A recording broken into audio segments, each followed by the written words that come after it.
Hello YouTubers, here again. I've actually not thought of this one. It's a very unestimated horror film. Not a lot of people talk about it now. Shot in 1988, this horror film has a lot going for it. Has a lot of imagination, and it's a lot of old school and a lot of modern and a lot of practical special effects, which you very rarely see these days. And for people wondering what the fuck I've been blabbing on about for the last hour, Waxworks. That's right, Waxworks. We're going to go with it. Again, shot in 1988 with Fat Janitor. If anyone wants to know who Fat Janitor is, think of the lad in Gremlins. Also appeared in Gremlins 2. That's Fat Janitor. And I like him in this. I even like the girl in it, who you might remember being in April Fool's Day, another unestimated horror film. I say more of a slasher film.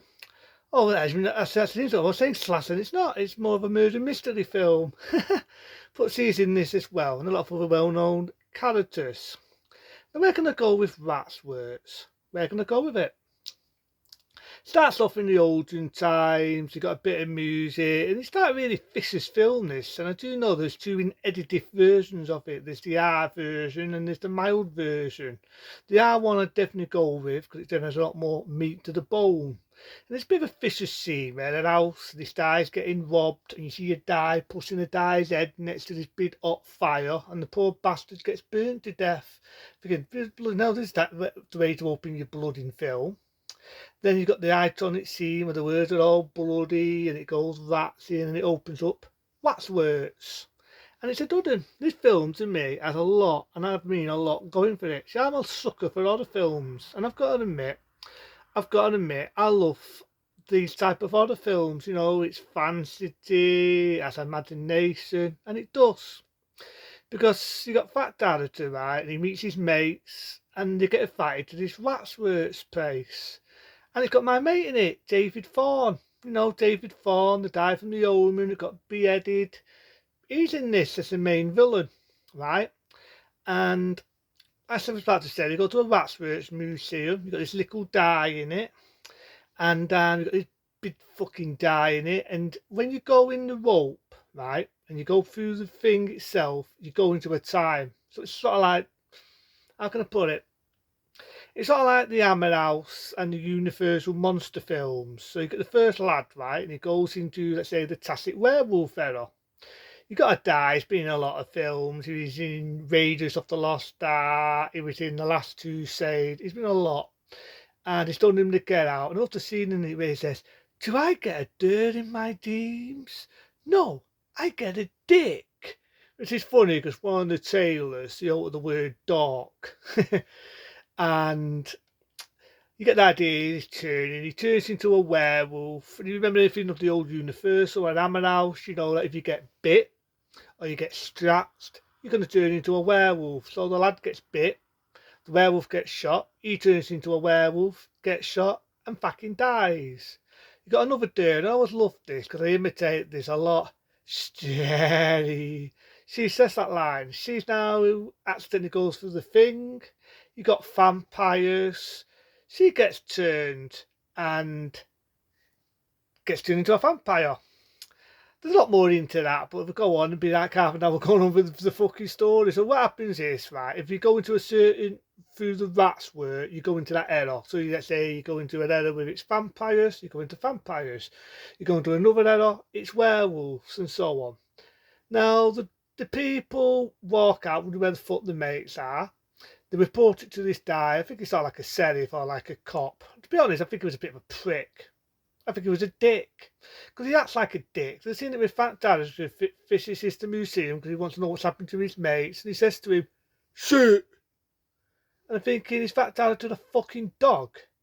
And so I don't give a shit, man. This guy's a cop, a detective, a bobber, whatever. If he turned around and said to me, "Shit," like that, I say, "Dickhead, shut the fuck up, and I'll report you to an higher up person than you for your fucking insult, you prick."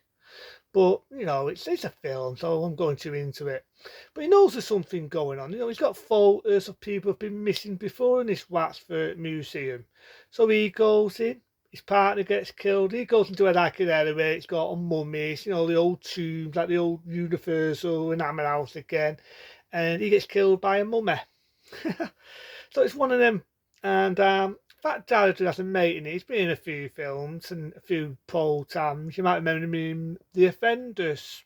No longer with us, sadly to say. And he tells him about an evil man who sold his soul to Satan. That would have been David Thorne.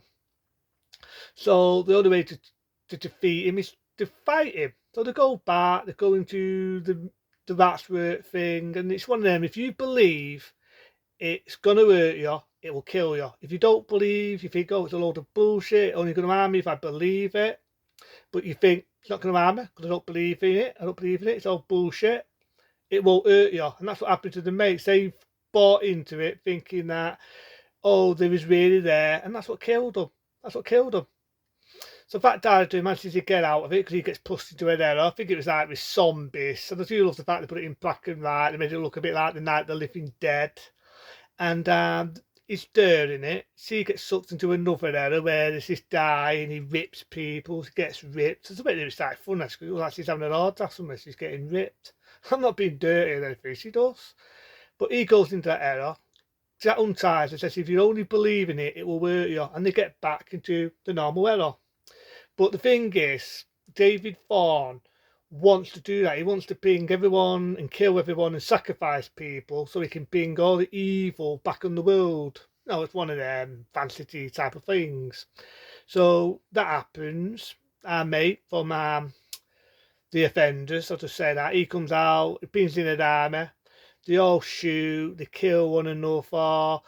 David Thorne gets killed, he dies. The Waxwork Museum goes on fire. Him and the dude get out. Happy ending, and you do get an hand fire out, what does leaves a sequel. In the early 90s, they made a sequel called Waxworks 2 Lost in Time, which is also a good sequel. Very, how can I put it?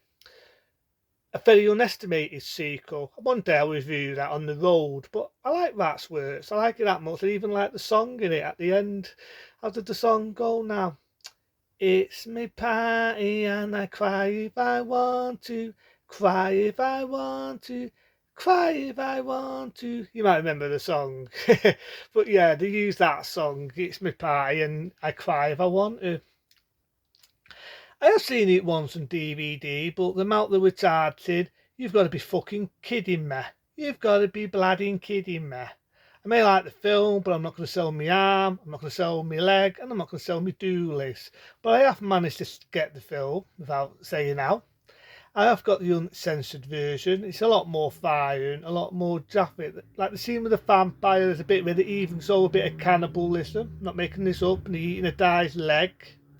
After stin off it, you got vampire women getting straight. I love the bit where the dude, before she turns into a vampire, she puts cloth on the guy's head and it makes his head explode and blood and riot goes everywhere. So it doesn't fuck around on the blood and gore department. It's one of them if you like Hammer House and you like your classic Universal monster films. It's sort of like a mash between that. It's got good practical effects. I'm alone for them effects. And it's a good one. Not a lot of people talk about Waxworks anymore, but I like Waxworks again, shot in 1988. What can I say about it? It's a good one. If you've never seen it and you like fantasy, old school type of horror films, I would say check out Waxworks. That director's brilliant. It's like professing to know he didn't just appear in Demlins, he appeared in good films like this. So again, Waxworks, check it out. It's a good one. Until then, I'll see you soon.